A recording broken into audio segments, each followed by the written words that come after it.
성경 말씀입니다. 성경 말씀 이사야서 43장 18절부터 21절까지 말씀입니다. 너희는 이전 일을 기억하지 말며 옛날 일을 생각하지 말라. 보라, 내가 새 일을 행하리니 이제 나타낼 것이라. 너희가 그것을 알지 못하겠느냐? 반드시 내가 광야의 길을 사막의 강을 내리니 장차 들짐승 곧 승냥이와 타조도 나를 존경할 것은 내가 광야의 물을 사막의 강들을 내어 내 백성 내가 택한 자에게 마시게 할 것임이라. 이 백성은 내가 나를 위하여 지었나니 나를 찬송하게 하려 함이니라. 아멘. 자, 오늘 이 시간에는 이사야서 43장 18절부터 21절을 본문으로 보라, 새 일을 행하리라 라는 제목으로 함께 은혜를 나누도록 하겠습니다. 하나님이 말씀하십니다. 보라, 내가 새 일을 행하리니. 우리의 인생에 새로운 일이 임하게 될 것을 말씀하여 주셨습니다. 자, 오늘은 이것에 대해서 함께 살펴보려고 합니다. 하나님께서 열어주시는 새로움, 이것을 함께 전하고 듣도록 하겠습니다. 먼저 우리가 살필 것은 새로운 생각입니다. 하나님은 새 일을 행하시면서 우리에게 새로운 생각을 주십니다. 하나님은 우리 가운데 일하실 때 제일 먼저 생각부터 바꿔주십니다. 생각의 전환. 이 생각의 전환은 과거의 낡은 것을 있는 것으로 이루어집니다. 하나님은 너희는 이전 일을 기억하지 말며 옛날 일을 생각하지 말라 하십니다. 우리는 하나님의 새 일을 만나기 위해 반드시 옛날 일을 잊어야 합니다. 인간이 가지고 있는 기능 중에 망각의 기능이라는 게 있습니다. 이걸 기능이 아니라 병적 현상으로 보는 것이 일반적인 시각이지만 실은 개인이건 집단이건 망각하는 일이 필요할 때가 있습니다. 어떤 때는 잊어야 살고 잊어야 더 나은 삶을 만나게 되는 겁니다. 특히 불필요한 것들은 빨리빨리 잊어야 합니다. 그런데 잊어야 할 것은 꼭 기억하고 있고 기억해야 할 것은 쉽게 잊어버리는 사람이 있습니다. 거꾸로 사는 사람입니다. 이러한 사람에게는 어려움이 파도처럼 계속 밀려오게 됩니다. 자, 그런 사람들에게 오늘 하나님이 하시는 말씀입니다. 너희는 이전 일을 기억하지 말며 옛날 일을 생각하지 말라. 자, 무엇을 기억하지 말고 생각하지 말아야 할까요? 자, 먼저 죄에 대한 것을 잊어야 됩니다. 하나님이 너희는 이전 일을 기억하지 말며 옛날 일을 생각하지 말라라고 할 때 거기엔 우리의 죄의 문제가 포함되어 있습니다. 자, 하나님이 이어지는 25절에서 이렇게 말씀하시거든요. 나는 나를 위하여 내 허물을 도말하는 자니 내 죄를 기억하지 아니하리라. 하나님이 우리의 죄를 기억하지 않겠다고 하십니다. 하나님은 우리의 허물을 도말하시는 분이십니다. 우리는 이제 죄를 잊고 하나님의 은혜만 기억해야 됩니다. 그런데 하나님도 잊겠다고 하는 그 죄와 허물을 끝까지 붙들고 기억하겠다는 사람도 있습니다. 그래서 이어지는 그 다음 장 44장에서 또 한 번 하나님이 말씀하십니다. 내가 내 허물을 빽빽한 구름같이 내 죄를 안개같이 없이 하였으니 너는 내게로 돌아오라. 내가 너를 구속하였습니다. 하나님이 거듭하여 말씀하시는 것이 내 죄를 없이 하였다라는 겁니다. 내 죄를 안개같이 없이 하셨다라고 하셨습니다. 자, 그것도 모자라 하나님은 독생자 예수 그리스도를 보내셔서 십자가를 지시게 하심으로 우리의 죄를 다 씻으셨습니다.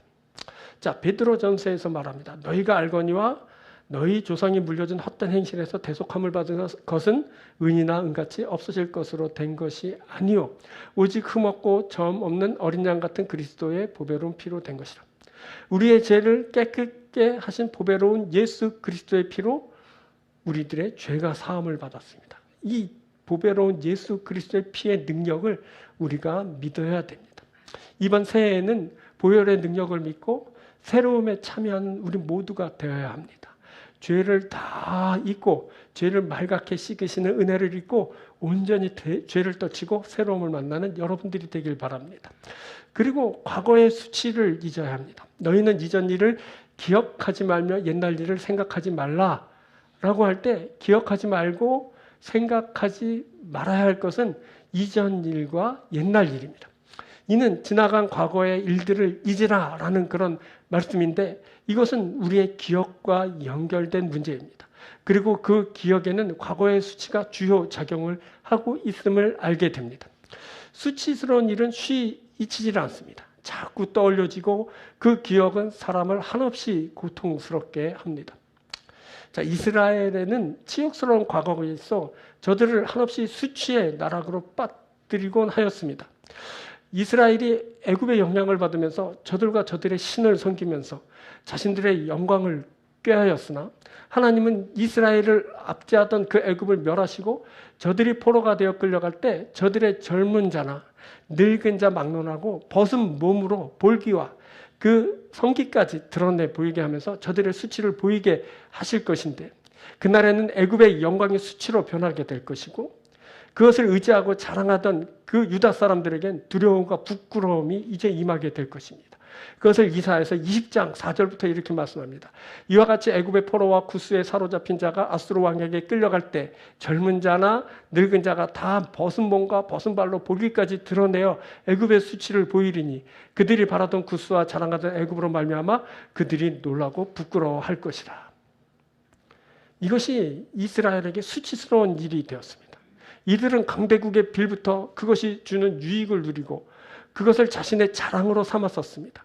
하지만 이것은 곧 저들의 부끄러운 수치가 되고 말았습니다. 그러므로 바로의 세력이 너희의 수치가 되며 애굽의 그날의 피함이 너희의 수욕이 될 것이라 라고 이사야가 하나님의 말씀을 외쳐댔습니다. 그럼에도 하나님은 이스라엘을 새롭게 하실 겁니다. 하나님은 그 나라를 새롭게 하시는 그날 말씀을 이같이 선포하셨습니다. 자, 25장 8절에 주 여호와께서 모든 얼굴에서 눈물을 씻기시며 자기 백성의 수치를 온 천하에서 제하시리라. 여호와께서 이같이 말씀하셨느니라. 모든 얼굴에서 눈물을 씻기실 것입니다. 자기 백성의 수치를 온 천하에서 제하여 주실 것이라고 주께서 그렇게 말씀하셨습니다. 이 새롭게 하시는 은혜를 힘입어서 사람이 새롭게 되어야 합니다. 사람이 죄를 짓고 악을 행하지만 그래서 수치를 당하지만 하나님께서는 새롭게 하시고 그 수치를 제하여 주십니다. 그래서 회복의 새로운 날들로 하나님이 축복하시고 이끌어 주시는 겁니다. 이제 우리 모두 과거의 수치를 다 잊어야 됩니다. 회복하시는 하나님의 은혜를 붙잡고 새로운 날로 우리들이 힘있게 나아가면서 그렇게 시작해야 되는 겁니다. 하나님의 은혜가 임하면 여러분 우리가 새롭게 될 수 있습니다. 하나님의 은혜로 과거의 수치가 잊히는 겁니다. 이제 하나님께서 열어주시는 새로움으로 나아가게 되는 겁니다. 죄와 수치를 다 잊으시기 바랍니다. 그래서 새로운 생각을 여러분들이 품으시게 되길 바랍니다.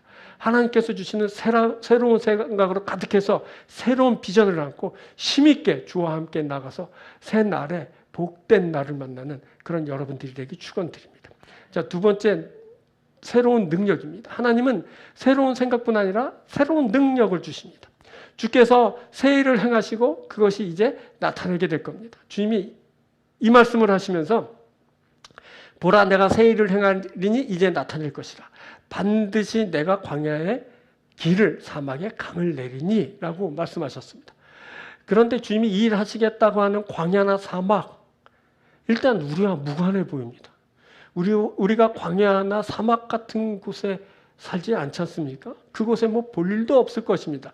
그런데 가만히 보면 우리의 삶의 자리가 마치 광야와 사막같이 느껴질 때가 많습니다. 그런 겁니다. 광야, 사막같이 그렇게 버려진 곳 그리고 황폐한 곳을 우리가 만나고 그곳에서 우리가 살게 되는 겁니다. 자, 말만 들어도 막 숨이 턱 막힐 것 같은 그 느낌을 갖게 하는 그곳. 그곳에 무슨 희망이 있을까요? 눈을 크게 뜨고 바라보지만 물 한 모금이 없이 황량한 먼지바람만 있는 곳이 바로 그곳입니다. 그런데 그곳에는 모든 것이 다 무가치하고 그리고 무의미하게 이제 변질되고 마는 것을 보게 됩니다. 그런데 그 광야의 길을 사막에 강을 내신다고 하십니다. 광야의 길을 내고 사막에 강을 낸다는 것은 가치가 실현되고 의미가 발현되도록 하시겠다는 겁니다. 무가치와 무의미가 이젠 설 곳을 잃고 이제 참된 가치와 의미를 갖게 되는 겁니다. 이제 사람이 사람다워지고 만물이 그 의미를 다시 되찾게 되는 그런 일이 있게 되는 겁니다. 이제 소유가 진정한 가치를 바라고 이제 가진 능력이 참 능력이 되는 그런 세상이 되는 겁니다. 모든 가진 것들이 그 독특한 그 개성을 드러내고 능력이 되는 힘을 발현할 수 있는 그런 세상을 이제 만나게 되는 겁니다. 바로 이것이 하나님이 원하시는 참 세상입니다. 원래 창조의 목적이 실현되는 그 세상이 되는 겁니다. 모든 만물이 그 가치와 의미를 다하면서 살 수 있는 곳입니다. 이 일은 바로 하나님의 사역이고 그리고 하나님의 능력으로만 이루어지는 일입니다. 이 일은 처음 이 세상이 창조되었을 때와 같이 무에서 유를 창조하시는 하나님의 능력으로 이루어지게 됩니다. 처음에 그때 어둠 가운데 빛이 있게 되었습니다. 공허한 곳에 가치와 의미가 있게 되었습니다. 혼돈 가득한 곳에 질서가 있게 되었죠. 이제 태초 그때와 같이 어두운 내 인생에 빛이 비춰지고 공허한 내 영혼과 온 삶에 참된 가치와 의미가 이제 생성됩니다. 혼돈 가득한 내 정신과 내 거하는 그곳에 질서가 있게 되는 겁니다. 이 일은 쉼없이 나를 재창조하시는 하나님의 능력 안에서 만나게 되는 일입니다. 자, 이사야는 과연 태초로부터 나는 그이니 내 손에서 건질 자가 없도다 내가 행하리니 누가 막으리요 라고 43장 13절에서 말씀했습니다. 하나님이 행하신다라는 말씀입니다. 태초로부터 계시고 태초로부터 역사하셨던 하나님이 그같이 행하실 텐데 그것을 누가 막으리요 라고 선포하신 겁니다. 이제 태초부터 계신 하나님, 역사하신 하나님이 그 능력의 손으로 행하실 겁니다. 주님은 끊임없이 나를 재창조하실 겁니다. 이제 한숨과 눈물만 나오는 인생에 찬송과 감사가 터져 나오게 됩니다. 이제 새로운 역사가 우리에게 써지기 시작할 겁니다. 주님이 내 인생에 새 일을 행하십니다. 우리 하는 모든 일이 주님이 큰 일을 이루는 그런 일을 이제 경험하게 될 겁니다. 우리가 아무리 무가치하더라도 그것이 하나님의 창조의 능력을 제한할 수 없습니다. 우리가 아무리 무능한 극치를 달하더라도 하나님의 그 능력의 역사를 막을 수는 없습니다. 오히려 하나님의 새로운 창조의 역사를 우리의 무가치와 무능력한 가운데 역사하시고 일으켜 주셔서 우리를 그렇게 이제 사용하실 것입니다. 우리가 무가치하고 무능력해서 하나님은 하나님으로부터의 일을 우리 가운데 행하실 수 있으십니다. 하나님의 전능하심으로 우리의 모든 일이 이루어지게 되는 겁니다. 이제 나의 가치와 의미는 하나님으로 인해 새롭게 갱신되고 이제 아름답게 세워지게 됩니다. 자, 이사야가 14장에서 이렇게 전합니다. 24절. 만군의 여호와께서 맹세하여 이르시되 내가 생각한 것이 반드시 되며 내가 경영한 것이 반드시 이루리라. 주께서 생각한 것이 반드시 되고 경영한 것이 반드시 이루어지게 됩니다. 하나님이 하시기 때문에 그렇습니다. 하나님이 내 인생에 우리 가운데 행하시면 바로 이러한 역사가 일어납니다. 그리고 이어서 이렇게 말씀합니다. 27절. 만군의 여호와께서 경영하셨은즉 누가 능히 그것을 패하여 그의 손을 폈었은즉 누가 능히 그것을 돌이키랴. 패하고 돌이킬 수 없는 것이 바로 하나님의 역사고 하나님께서 경영하시면 반드시 좋은 결실로 이제 이루어지게 된다는 것을 우리들이 알게 됩니다.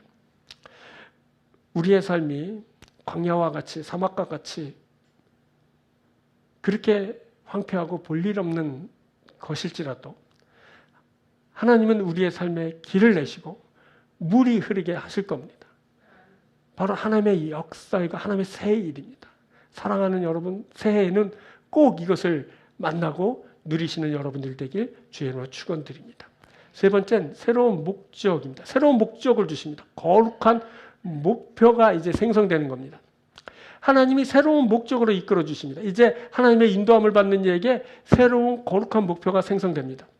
그런데 보니까 이들은 하나님을 부리지도 않은 자입니다. 하나님을 나를 괴롭게 하는 존재로 여긴 사람들입니다. 자, 22절에 이렇게 말씀합니다. 그러나 야곱아 너는 나를 부르지 아니하였고 이스라엘아 너는 나를 괴롭게 여겼으며. 여기서 언급된 야곱, 이스라엘은 바로 유다, 이스라엘을 말하는데 이스라엘은 하나님을 부르지 않았습니다. 하나님을 괴로운 존재로 여겼습니다. 사람들이 때론 이렇게 하나님을 부르지도 않고 불필요한 존재로 여기고 오히려 괴롭게 하는 존재로 여길 때가 있습니다. 복음서를 보면 마귀도 예수님을 알지만 그분을 부르거나 영접하지는 않습니다. 오히려 당신과 내가 무슨 상관이 있나이까 라고 하면서 예수님을 이제 거리두고 이제 배척했습니다. 자신의 영역에서 밀어내는 모습이죠. 많은 사람들이 그렇습니다. 악에 속해서 이런 우를 범하고 맙니다. 여러분, 야곱이 하나님을 부르지 않았습니다. 이스라엘이 하나님을 자신을 괴롭게 한 존재로 전락시켜 버렸습니다. 바로 하나님의 선택한 선민들이 그렇게 행한 겁니다. 이제 이들은 완전히 하나님과 분리돼서 상관없는 관계처럼 되어버리고 만 것 같습니다. 그런데 하나님은 그런 사람에게 놀랍게 이렇게 말씀하시죠. 21절에 이 백성은 내가 나를 위하여 지었나니 나를 찬송하게 함이니라. 부르지도 않고 그리고 불필요한 존재, 귀찮은 존재로 여기고 끊임없이 배척하는 그 사람들을 향해서 하나님은 뭐라고 말하냐면 나를 위해서 지음받은 나의 백성이다 라고 이렇게 말하여 주셨습니다. 하나님께서 오히려 처음에 창조의 목적을 떠올리면서 그것을 이제 새로운 목적으로 다시 저들 가운데 다시 제시하여 주셨습니다. 이들은 이제 하나님을 위하여 지음받은 자들이란 그런 말씀을 듣고 그것을 기억하게 됩니다. 이제 이들은 하나님을 찬송하는 자들이 되어 갑니다. 이제 이 말을 들은 사람들에겐 새로운 정체성, 그리고 새로운 목적이 이제 생성됩니다. 하나님에 의해서 지음받은 사람, 하나님의 영광을 위해서 지음받은 사람들이라는 정체성, 그리고 하나님을 찬송하는 자들이라는 그런 새로운 목적이 이제 생성되는 겁니다. 이들이 바로 하나님의 백성입니다. 하나님을 위해 지음받은 존재입니다. 이들이 하나님을 찬송하게 될 겁니다. 이들은 하나님의 백성임을 다시 알게 되고 이제 하나님을 위하는 그런 사람들이 되는 겁니다. 이제 이들에겐 하나님을 위한다라는 새로운 목적이 이제 생기게 됩니다. 그동안에는 막 하나님의 이름을 부르지도 않고 그 하나님을 막 배척하면서 자신을 막 귀찮게 하는 존재로 여겼지만 이제 하나님을 기뻐하고 받아들이고 하나님을 위하는 그러한 사람들이 된 겁니다. 자, 인생이 건조하고 의미가 없는 것은 바로 인생의 목적이 없거나 잘못되었기 때문입니다. 근데 하나님은 메마르고 의미가 없는 인생에게 새로운 목적, 가장 바람직하고 그리고 가장 거룩한 목적을 저들 가운데 주셨습니다. 이 백성은 내가 나를 위해 지었나니 나를 찬송하게 하라. 너는 나를 위하는 자야. 나의 영광을 드러내게 될 거야. 나를 찬송하게 될 거야. 이렇게 말씀해 주셨습니다. 이것이 바로 새날을 맞는 우리에게 주신 그런 하나님께서 주시는 새로운 목적입니다. 이제 백성이 되고 하나님을 위하고 그리고 하나님의 찬송을 드리는 자가 되듯이 이제 우리가 거룩한 주의 백성이 되고 하나님을 위하고 하나님을 찬송하는 자가 되는 겁니다. 이 일을 어떻게 이루자면 그동안 의지했던 그런 세상으로부터 돌이키면서 이루어지는 일입니다. 자, 31장 3절에 이렇게 말합니다. 애굽은 사람이요 신이 아니며 그들의 말들은 육체요 영이 아니라 여호와께서 그의 손을 펴시면 돕는 자도 넘어지며 도움을 받는 자도 엎드려져서 다 함께 멸망하리라. 애굽을 의지하던 사람들에게 하나님께서 하시는 말씀입니다. 그는 신이 아니야. 의지할 대상이 아니라는 거예요. 그는 영이 아니야. 육체야. 내가 손을 펴면 다 넘어질 존재다. 그들은 아무것도 아닌데 왜 세상을 의지하면서 그렇게 죄 가운데 악을 행하면서 괴로워하느냐 이렇게 말씀하시는 겁니다. 애굽으로 대변되는 그 세상은 여러분 신이 아닙니다. 오늘날도 많은 사람들이 애굽을 의지하고 섬겨요. 세상을 섬기는 겁니다. 그런데 야훼께서 손을 펴시면 그 세상도 다 넘어지고 그 도움을 받는 자도 함께 이제 멸망하게 된다라는 겁니다.